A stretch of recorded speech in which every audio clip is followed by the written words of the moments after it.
So Don Lemon said something on TV the other day that enraged the right wing. Surprise, surprise. Okay, they're easily triggered. So we're gonna show you what Don Lemon said, and then we're gonna show you that it is true, and then we're gonna try to find a safe space for conservatives who were triggered by it. So let's watch. I keep trying to point out to people not to demonize any one group or any one ethnicity, but we keep thinking that the biggest terror threat is something else. Some people who are marching, towards the border like it's imminent. So we have to stop demonizing people and realize the biggest terror threat in this country is white men, most of them radicalized to the right.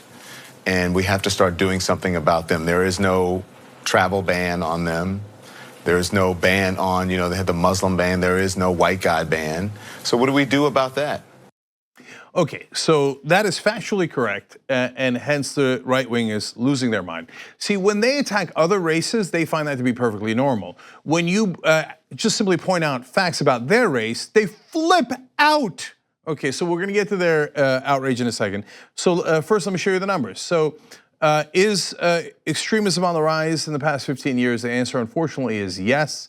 As you can see in this graphic, it is significantly on the rise.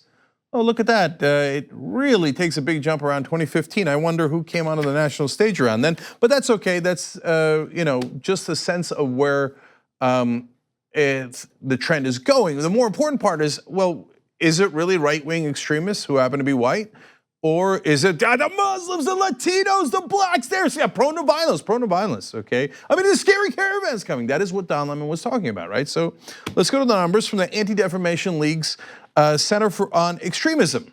Over the last decade, 71% of domestic extremist-related killings in the US were linked to right-wing extremists, while Islamic extremists committed 26% of the killings, the report notes. Now, that is far too high a number for Muslim extremists given their percentage of the population. And so it's a fair argument to have about why that's the case, what are the different factors that go into it, et cetera. Okay, but let's note that about 3/4 of the violence done by extremists and the murders done by extremists in this country over the last decade are by white right-wingers. That's a fact. If you want to cry about that fact, that's up to you. Okay, but that is a fact. So now, and by the way, if you want to do a sophisticated look into why that is, do I think it's just because they're white? Not remotely. That would be a preposterous way of looking at it. That would be a right-wing way of looking at it. Oh, it's Muslims. Me say Muslims. Me have courage to say it, right? No, there's a great number of different things that go into a geopolitical, socioeconomic, and is that true of right-wing extremists as well? Of course it is. It's not just because they're white or just because they're right-wing. There are factors that go into those numbers, and we should have an intelligent discourse about that instead of saying, the idea that whites won't be violent, that's crazy, you're racist. Hilarious, okay. Now, how about the left wing though? Left-wing extremists and those who didn't fall into the previous two categories carried out the other 3% of deaths. Now, by the way, that's left-wing and all other categories combined, 3%. Right-wing, 71% of extremist deaths in this country. So Don Lemon is absolutely correct. Now, that doesn't mean you should ban white people or white guys or right-wingers. Of course not. What Don Lemon is pointing out is that you have suggested banning, the right wing has suggested banning Muslims, banning Latinos and immigrants from the country, and that is based on no facts, especially in the case of the immigrants in the caravan that they're talking about. Are undocumented immigrants more likely to commit crime? No, the answer is no. There are study after study shows that among this, there's basically three categories: native-born Americans, legal immigrants, and undocumented immigrants. The ones that are prone to the least amount of violence by a landslide are legal immigrants.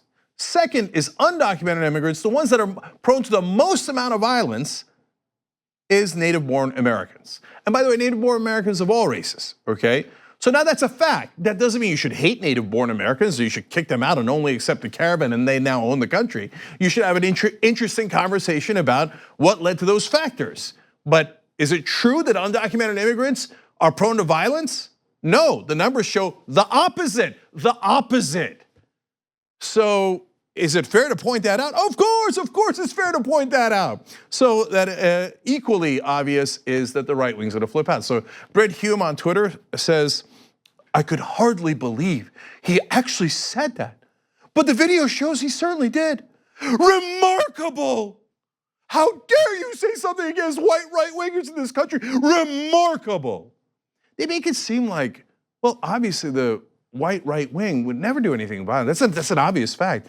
It was the blacks who enslaved the whites in this country, right?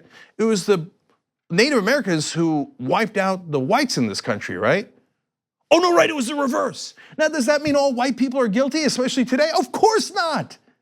But it puts facts on its head when the right wing pretends that other races are intrinsically, inherently violent and dangerous and must be kept out of the country. But white people, especially right-wingers, or in this case, in reality, specifically right-wingers, like the idea, can you believe he said that they cause more extremism and we should be concerned about that? Remarkable. It's only remarkable to you because you come at it from your perspective. Okay, so let me give you more. Jason Howerton says, so quotes Don Lemon saying, so we have to stop demonizing people and realize the biggest terror threat in this country is white men. Don Lemon said this with a straight face. Yeah, because that's how anchors report facts. Okay, and I'm gonna repeat for the 28th time because they're gonna pretend that we say things we didn't say. Is it all white people in the country? Of course not. Only a simpleton like a conservative would think that way. In fact, of course, a great number of white people, a huge percentage vote Democrat, are progressive, are wonderful people. But if you're looking at what is causing the violence, extremism, terrorism in this country, it happens to be white right-wingers. Joe Biggs says, so because of my skin color, I'm a terrorist, Don Lemon? No, he didn't say that at all, nor is anyone on the left saying that. They're just saying that the percentage of people who do terrorism in this country are unfortunately much higher in terms of white right-wingers. That happens to be a fact. It doesn't mean all white people are guilty. Only an idiot would think that. Someone like you who says, oh, well, the Latinos, the immigrants, they're the one causing all the crime. When, by the way, not only is that based on race, but it's also wrong. So it's a double whammy. They're projecting the things that they do onto Don Lemon and others. Todd Starn says, again, quotes Don Lemon, you saw it, and he says, is that unadulterated racism or bigotry? No, once again, no, it is not. And I love it, they can't wait to be the victims. So the minute that anyone uses their race in a sentence, they're like, oh, you're racism, they say something about white people, it's a racism. I finally get to say racism. I finally get to say it and be the victim, right? But you say stuff about Latinos, blacks, Muslims, nonstop. But you think, well, they had it coming, they're Latinos. I mean, Trump, and you applauded him and you voted for him and you defend him today. He called Latino immigrants criminals and rapists. You talk about how Muslims, the Muslim religion is inherently violent all the time. That's actually not true. Of course, you've never read the Quran, etc. It has violent parts, it has peaceful parts, but again, that's a sophisticated conversation they don't want to have. You said immigrants were prone to violence. You said people that are not of our culture are more prone to violence. It was all lies. It was all based on race. And now when someone points out a fact, all of a sudden you're shocked and chagrined and look for a safe space. Well, sorry, there isn't one, and your point of view is preposterous. So, unfortunately though, these right-wingers are in charge of the government. So, last thing on this is the effects of this. And it's real, because Trump is in the White House. So, report from the Daily Beast about a recent Department of Homeland Security meeting. Let me quote it for you. On Tuesday, just days after a white supremacist gunned down 11 people at a synagogue, and just a week after a terrorist mailed more than a dozen bombs to critics of the president, the Department of Homeland Security, created after 9/11 to protect the United States from terrorism, had a conference call. Now, this makes sense, okay? Here's Department of Homeland Security doing what it's supposed to do. You got a terrorist who killed 11 people in a synagogue. You got a terrorist who sent over a dozen bombs. So let's find out what the topic was. The topic, quote, a group of Central American migrants slowly wending their way through Mexico in hopes of seeking asylum in the United States. Some participants were flummoxed. In the face of the most lethal anti-Semitic terror attack in American history, was the Department of Homeland Security really focused exclusively on migrants? And the answer was yes. Those reporters talked to 9 different officials and former officials. And they said yes, they got together. They didn't talk about terrorism at all. Why? Right-wingers did it. So they're not gonna protect you. They're not gonna look at the facts. They're not gonna actually take action to do what their mission is, because they have politicized the Department of Homeland Security and the whole government apparatus. It is not meant to protect you, it is meant to protect their ideology while they pretend to be the victims. They're real victims, and they're buried in Pennsylvania today. And the Department of Homeland Security, because of these right-wingers and their sensitivities, refuse to look into it. They have a call, and all they talk about is the caravan. They're not even in the country.